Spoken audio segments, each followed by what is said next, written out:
Good morning, sir. I'm Marian Hermina, third year BSE Social Studies, and this is my discussion about the Code of Ethics for Professional Teacher, Article 3, with 8 section.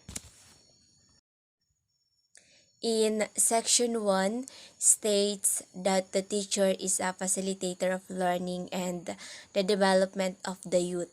Therefore, shall render the best service by providing an environment conducive for such learning and growth. In section 1, this means that we are not only a teacher who taught students, but we are the one who are making sure that they have the best environment to learn better and to know things, because as a teacher we must be there weapons to combat all the hindrance that may interfere towards their learning. Section 2. Every teacher shall provide leadership and initiative to actively participate in community movements for social, economic, and civic betterment of the community. This means that we are not only teacher, but we are also leaders, and we are the one who always and must always take action in any community of movement, because we know things better. We have a lot of moral, social, educational, economic, and civic understanding about many things. And we are someone who train into that, for they are knowledgeable also to help the community. Section 3. Every teacher shall merit reasonable social recognition, for which purpose shall behave with honor and dignity at all times, and refrain from such activities: gambling, smoking, drunkenness, and other excesses, much less illicit relations. In section 3, this means that we are not just a facilitator of learning, but someone who are influence of change and a role model to people. That is why anything we do, we must always refrain from any activities that might affect the image of the teacher. We must make sure that what we are doing is right and it is inspiring to a lot of people. Section 4. Every teacher shall help the school keep the people in the community, and shall therefore study and understand local customs and traditions in order to have a sympathetic attitude, therefore refrain from disparaging the community. In section 4, as a teacher, we also have our own views and opinion about certain things, and we also have our own beliefs as a human being. And I think that everyone came from different walks of life. That is why it was hard to just understand and embrace the culture of the community.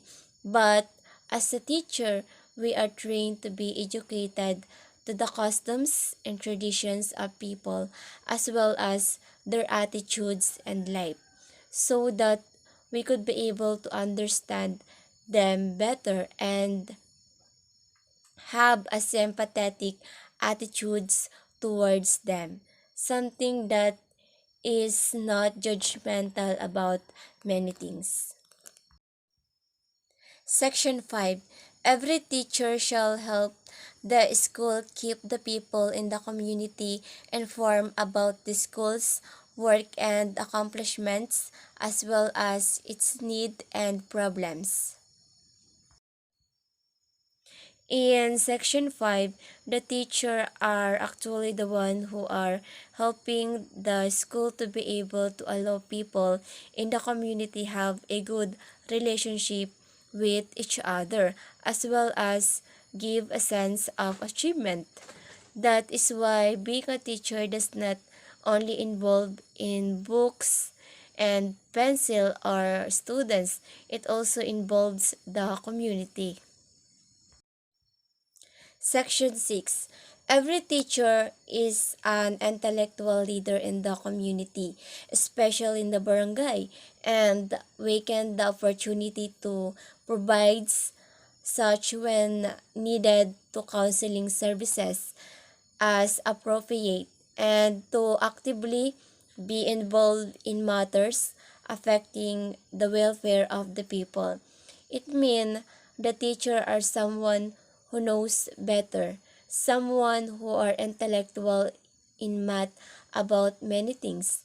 That is why when there are certain things needed to resolve, teachers are actually asking about their opinion because they believe that they could have a better understanding about situations and the teacher can be able to resolve in. Section 7. Every teacher shall maintain harmonious and pleasant personal and officials relations with other professionals, with government officials, and the people individually or collectively. In section 7, this means as a teacher we must always observe our attitude, especially our relationship with other people. We must always keep in mind that we must not degrade people based on their status in life and how will they manage their life because everyone have the same journey and we don't understand people by just only watching them, and we need to be on their shoes to be able to understand them fully. That is why, as a teacher, you should maintain a harmonious and pleasant relationship with other people. Section 8. A teacher possesses freedom to attend church and worship, as shall not use his position and influence to proselyte others. So, in Section 8, it means whether it be a political or religious, we don't have the right to be able to influence people or force them to be just like us because they also have their own kind of beliefs and perspective in life. I think as a teacher, we must not use our power to actually force people to be with us. That's all my explanations and thank you so much, sir.